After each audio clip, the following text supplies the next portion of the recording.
Hey, happy Thrive Thursday, Success and Fulfillment Circle family. I hope you all have had a great first week of April as we kick off Q2 of 2023. And I feel like for me today, obviously, we've got the long weekend coming up, and, we've talked so much about, regrouping, about what those next steps are, and really honing in on the things that have worked for us in the first quarter of the year, and then moving forward to really what works best for us moving forward. And with that, a lot of things that, we see it, in updates all over in Bermuda and US and different countries and everything. And there's all these conversations around it being kind of a very competitive time in a lot of industries. I know that we can recognize that in our industry there, some things are very fast paced and, we really need to be there to guide people and even ourselves and our own business when things are really busy and we're noticing maybe an uptick in certain areas, recognizing that that is a season of our business and that we need to also be prepared for those dips in the season that it's not if it comes, it's when it comes and being prepared for that. And it's not to say we don't have a magic 8 ball, as we always like to say, of really what's going to happen when, but it's really preparing for essentially that winter season, as you say, of there's two things that can really happen, in winter. One good analogy that I think of is, you can either be the one that isn't prepared for winter and you freeze, or you're one that decides that you are prepared and ready for winter and have been preparing for it, and you're out there snowboarding and skiing. So would you like to freeze or would you like to snowboard and ski? Now, obviously, that is just an analogy of what I'm talking about with our particular business and what we're trying to do and what we're trying to achieve.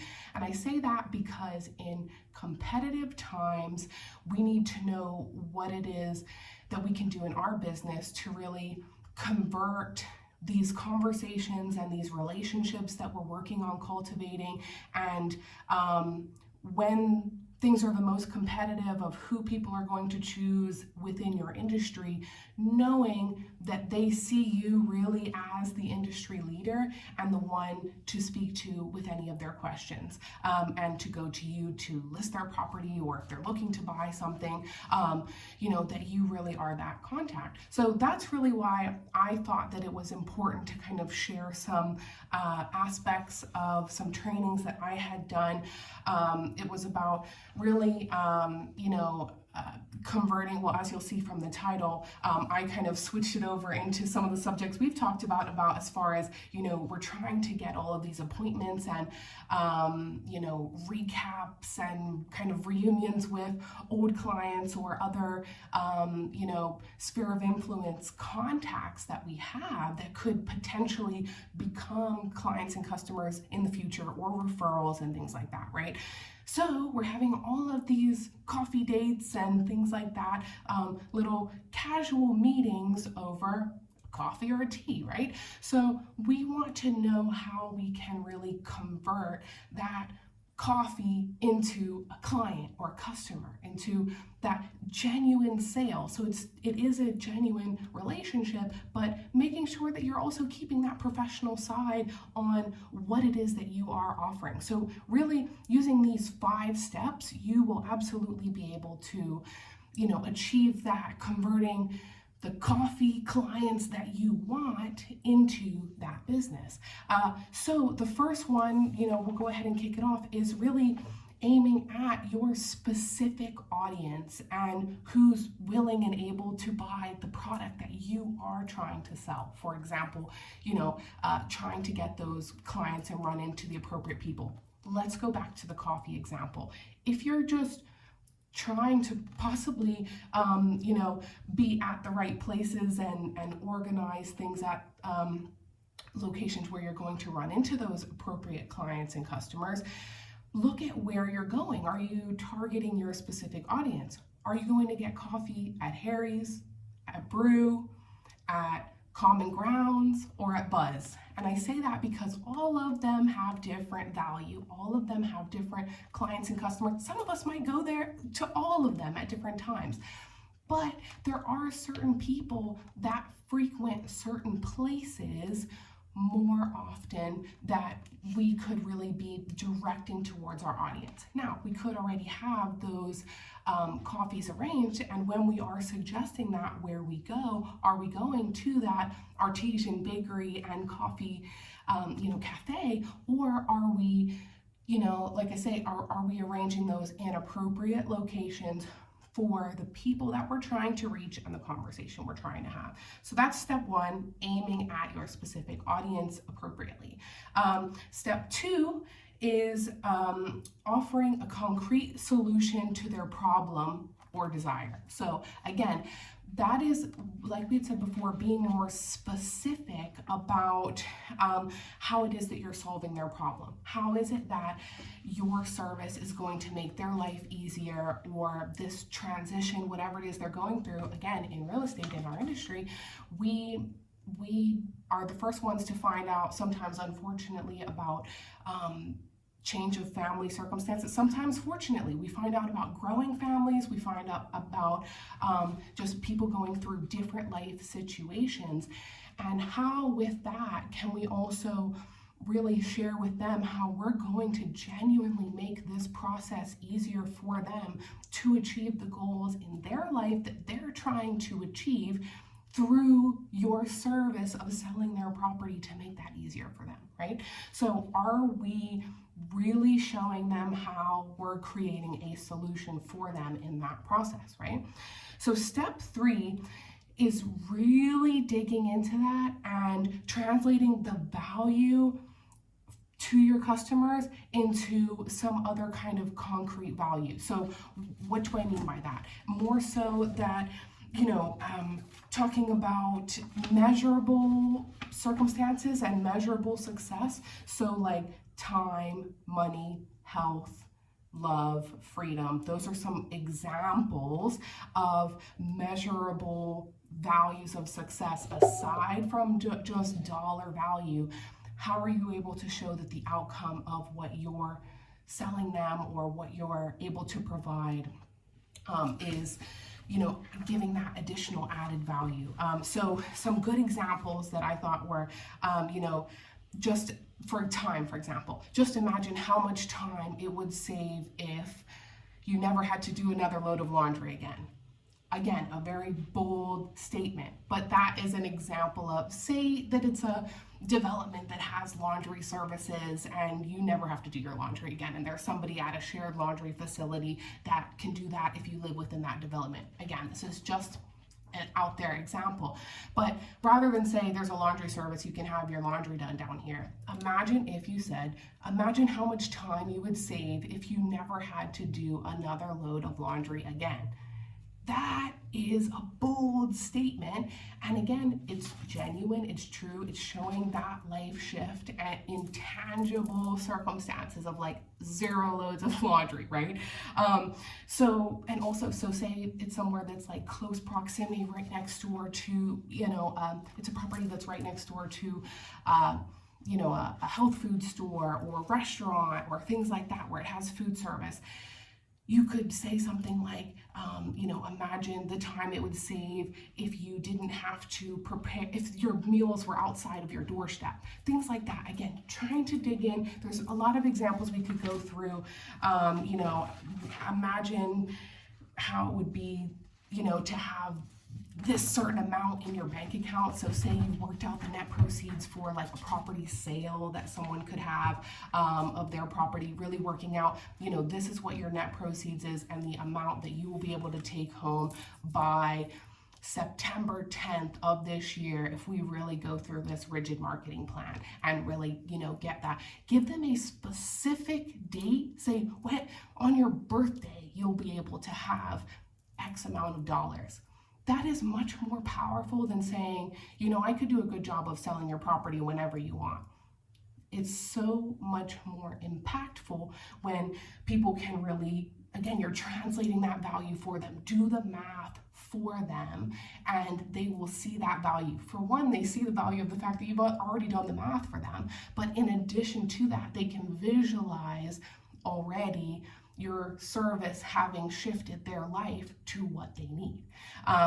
So that's the third step, is translating the value for them. The fourth step is tackling and overcoming those objections. So again, this is something that I went through in one of our other trainings. So, we've kind of already run through the fact that you really need to educate your customers and clients, and it's more, tackling those objections before they come up if you can. We know that we have the 3 types of objections as well. It's that vehicle objection. Is your product or service the right one for them? And addressing that, having your list of, what are the objections that you usually receive from customers and clients. So again, the vehicle objection, the internal objections that people go through, and the external objections that people go through. So again, we can run through that in another, we've already done a video on that kind of segment of it, but that is one of the really important steps of these 5 steps, is overcoming those objections ahead of time. Because then that leads you to sharing and stacking your social proof.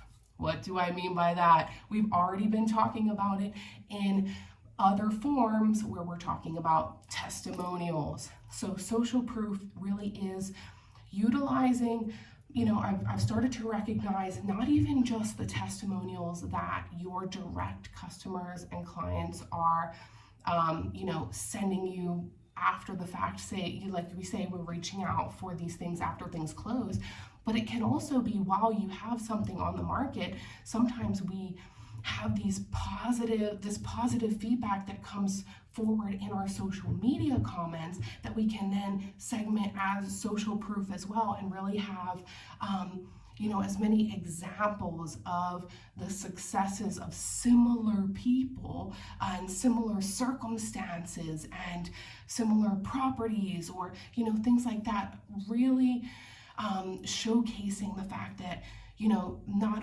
people don't want to be the first. They don't want to be the first property. So obviously we are all high achievers. We all have different levels of success of things that we've already done. But everybody needs to be shown. We can't assume that people know the things that we've done, the properties we've sold, the amount of families we've helped, the amount of the list to sell ratio, the days on market. That is our responsibility to share with people so that we can give them the social proof of the fact that, hey, I was able to sell this property for so-and-so that gave me this positive comment, and we sold their house in 10 days. Like, we had an accepted offer in 10 days, and we were able to close on that by their birthday, actually, and so sharing that, what a powerful example of social proof that this has already been achieved, and they can visualize it yet again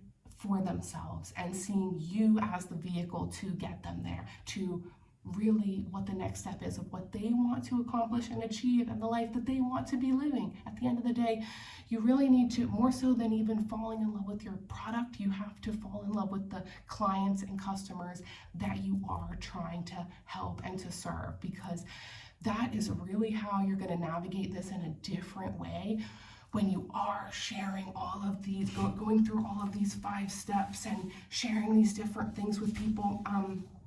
Even when we're getting that social proof, like I say, of these examples, some, fun template questions that you can use that I thought were helpful. And again, if you guys want a list of these, I'm happy to share that with you as well. But one is what was your life like before you had my service? Something like that. What problems were you struggling with before utilizing my service, before I was able to help, before we sold your property? What other services or approaches did you try before you tried my service? What made my service stand out from others? And, were there any obstacles that almost prevented you from utilizing my service? That would be interesting to know as well. What ultimately inspired you to say yes about my service? So sometimes it's asking and prompting these appropriate questions for that. But when you can have feedback that has this kind of depth and thought behind it, that is where people are going to be able to see that that is achievable for them as well. Again, we're talking about life changes that we are assisting people with in our service, right? So again, just a few more are like, how has my service changed your life? What are the most valuable things that you gained or learned or achieved through me being able to assist? What do you wish that everyone knew about my service that maybe I'm not sharing already, that, was something that was helpful for you that I didn't even, highlight when we were speaking about this before you signed on? That's a good question as well. And obviously, is there anything else that you'd like to share? Always leave things open for people to add additional feedback as well, because you never know. We're obviously trying to cover a few bases with the questions that we ask, but in addition to that, you're also looking for genuine feedback on what worked and what has been the most helpful in their words of things that they were struggling with, that you have been able to assist with. So again, this is really the deeper level of service that we're talking about, to where you can really convert those coffee meetings and things like that, those relationships that we are developing and keeping in all these different areas.